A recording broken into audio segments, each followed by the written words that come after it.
Hello everyone, welcome to Political Access. Today, let's take a closer look at the Ohio governor's race, where Mike DeWine seems like he's going to coast to victory, but let's analyze it a little bit more in depth. Let's get on Ballotpedia here, and let's get a little bit of background on this race.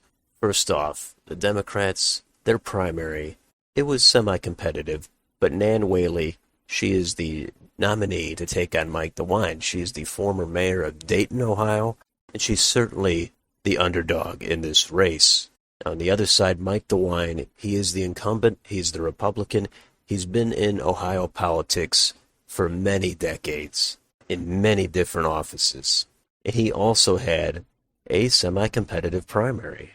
He won with under 50% of the vote, but it was still fairly comfortable for him.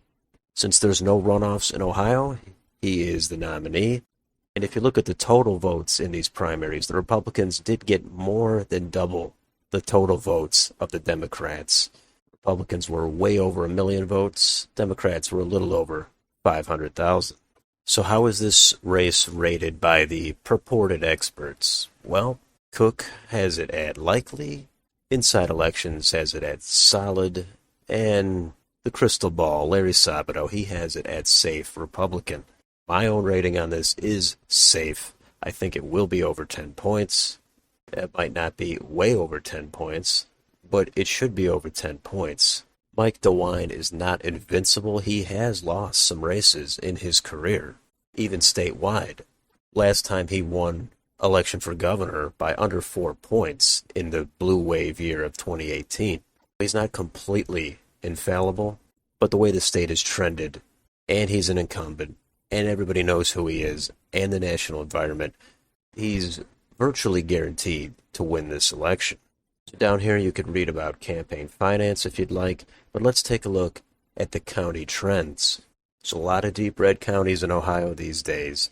There's a few blue spots, and those are where the medium to large cities are: Cincinnati, Columbus, Cleveland, Toledo, and Dayton. Even the northeast part of the state, around the Youngstown area, that is trending toward the Republicans. It needed another couple of election cycles to catch up to the rest of the state, but it does seem like it's falling in line with a lot of these other deep red counties. And as you can see, a lot of these counties voted for Donald Trump by over 70%, and they shifted quite a lot toward the right over the last 2 presidential elections. Democrats do have some vote in some blue counties, Cuyahoga County, for example. It's just not trending blue enough. And in this article here, you can read how Nan Whaley is challenging Mike DeWine to some debates, which makes sense. She's the clear underdog. She wants to get as much exposure as she can. And this does say that there will be a couple of events they will both be at. It's unclear what kind of format the events will be. I do think there should be at least a couple of serious debates in every state for every statewide office. Just because you have a huge lead doesn't mean you should be so nervous that you can't show yourself from fear of blowing it.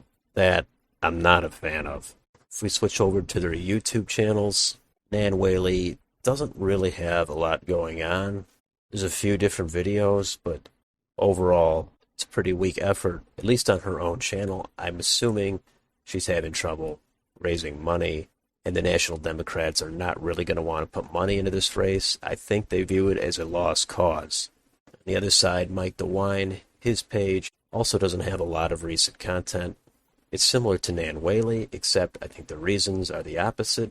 Mike DeWine is probably complacent. He'll put out more ads at some point, but I think he thinks he has this thing completely wrapped up, which he actually might.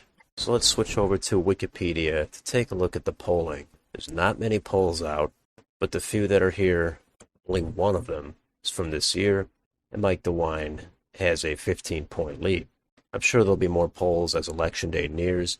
So finally, that brings us to the market, and let's see what Predicted has to say. And that is Mike DeWine, the Republican, has 94 cents. Nan Whaley is only at 6 cents. So that is overwhelming, near certainty that Mike DeWine will win this seat. I don't think anybody's expecting it to even be within 5 points.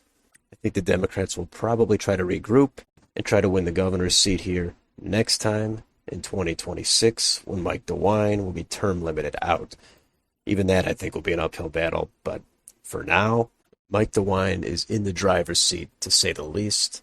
Even if he completely wipes out toward the end, I still think he would win this seat. Anyway, that's a look at Ohio and the governor's race there. Let me know what you think about this race down below. And if you enjoy this content, please like, share, and subscribe. Thanks for watching. I'll see you on the next video.